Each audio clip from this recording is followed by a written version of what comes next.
Your knee is the largest joint in your body. The kneecap, or patella, is the bone that covers your knee. It helps give the joint strength and structure, which allows your legs to bend and turn safely.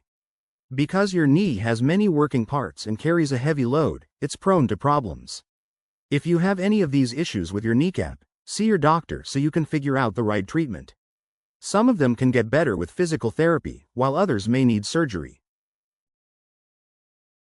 Dislocation. Your kneecap can get knocked out of place, or dislocated, when your leg is planted and you suddenly change direction.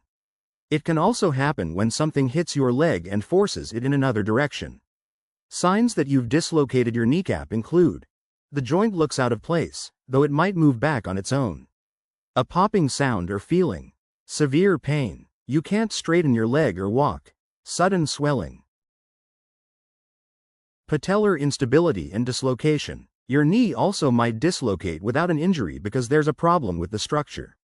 That's called patellar instability. It's most common in children and teens, though it can happen in adults, too. Structural issues might include: the kneecap rests in a notch at the end of the thigh bone called the trochlear groove. If that notch is very shallow or uneven, it's easier for the patella to slide out of place. Your ligaments are looser, making your joints more flexible and likely to dislocate. This is especially true of girls. Cerebral palsy and Down syndrome can cause muscle weakness and balance problems that affect kneecaps. Some children are born with unstable kneecaps. No matter the cause, symptoms of kneecap dislocation are the same. If it's only part of the way out, you'll get a brace to keep you from moving your knee. Within 1 or 2 weeks, you'll start physical therapy to strengthen your thigh muscles. You can expect about 1 to 3 months for recovery. If it pops totally out, your doctor will first gently push it back into place. In some cases, you might also need surgery to repair damage to your thigh bone or the cartilage behind your knee. If it keeps happening, you may need surgery to tighten the ligaments and help keep your kneecap on track. Subluxation. This happens when your kneecap slides a little out of place but doesn't dislocate entirely. It's also a type of patellar instability. Symptoms that your kneecap has subluxated include: pain in the front of your knee, a feeling that your kneecap is loose, your knee suddenly buckles. Fractures. This is a serious injury where you break your kneecap, usually in a fall, landing directly on your knee.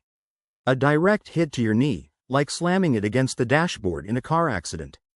If you break your kneecap, your symptoms might include bruises. You can't walk. You can't straighten your knee or keep it straight when you raise your leg. If the broken pieces are still lined up, you'll get an immobilizer brace to hold everything in place as you heal. Sometimes, you can still put weight on your knee. In other cases, you might be off your feet for 6 to 8 weeks. For a more serious fracture, you typically need surgery. Your doctor may use screws, pins, or wires to hold the bone pieces in place. In either case, you'll need physical therapy to work through stiffness, get your range of motion back, and build leg strength. Patellar tendon tear. The patellar tendon starts in your thigh muscles, wraps around your kneecap, and connects to the top of your shin bone. If you completely tear the tendon above the kneecap or below it, you won't be able to straighten your knee.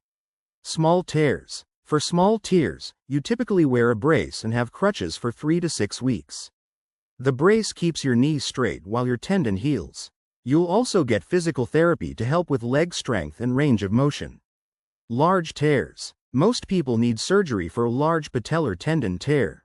It usually takes 6 to 8 weeks for the tendon to heal after surgery, but it can take up to a year for a full recovery.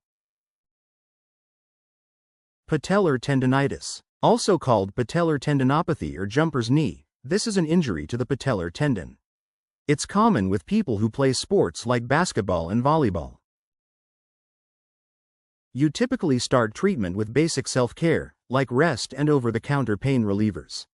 From there, you might need to see a physical therapist who can reduce pain and swelling with ice massage, ultrasound, or iontophoresis, which uses a small amount of electricity to push cortisone, a drug, into your body through your skin. Give you stretches and strengthening exercises for your thigh muscles. Show you how to use a patellar tendon strap to relieve pressure on the tendon. If these treatments don't work, your doctor may talk to you about getting a cortisone injection to help with pain and swelling. The drawback with this treatment is that it can also weaken the tendon and make a tear more likely. Another option is to get an injection of platelet-rich plasma, but this has not been proven to work better than physical therapy or other treatments.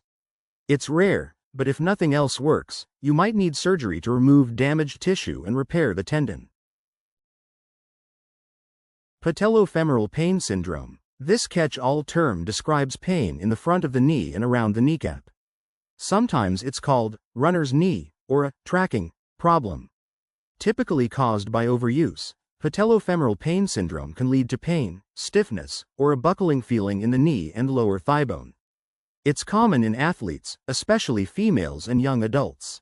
If you have this condition, you might hurt when you go up or down stairs, kneel or squat, sit with your knees bent for a long time, such as during a movie or plane ride. You might also hear popping or crackling in your knees when you climb stairs or get up after you've been sitting a long time. Patellofemoral pain syndrome can happen because of strain on your knees, like climbing too many steps.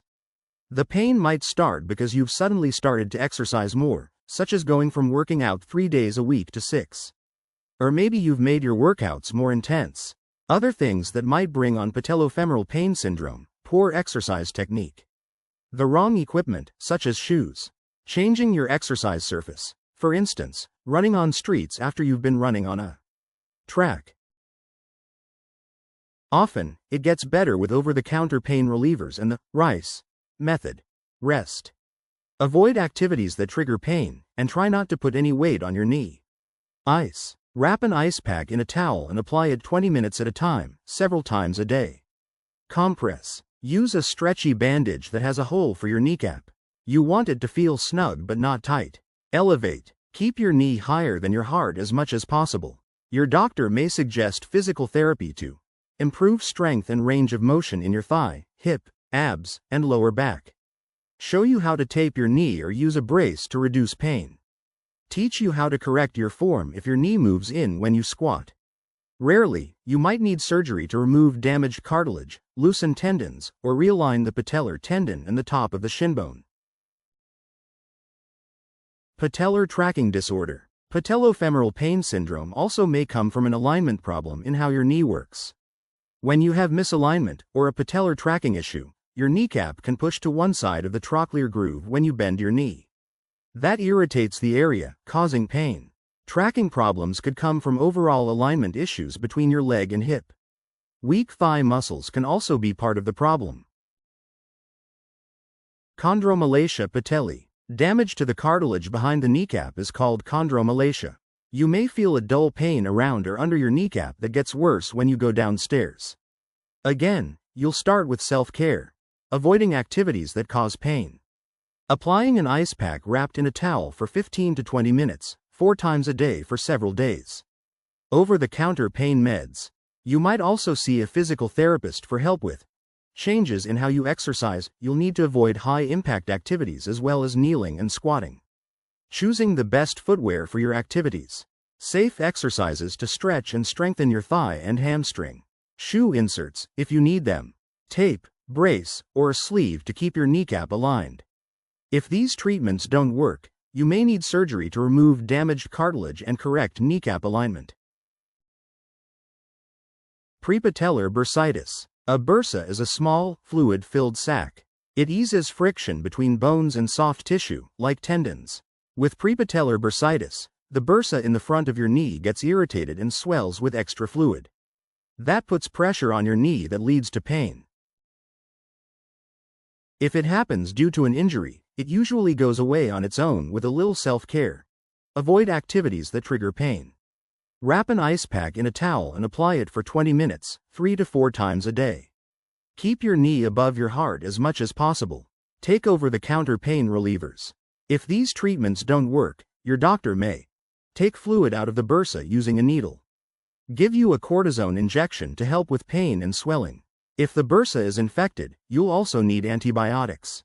If they don't help, you may need surgery to get out the extra fluid. If you have repeated problems with the bursa, your doctor may suggest you have surgery to remove it. Prevention. You can't avoid every possible injury to your kneecap. But you can take some simple steps to help keep your knees healthy. Wear the right shoes for your activity. Warm up before you work out. Do exercises to keep your thigh muscles strong and flexible. If you're going to make your workouts longer or more intense, do it gradually. Cut back on anything that causes knee pain. Stay at a healthy weight. It lowers stress on your knees.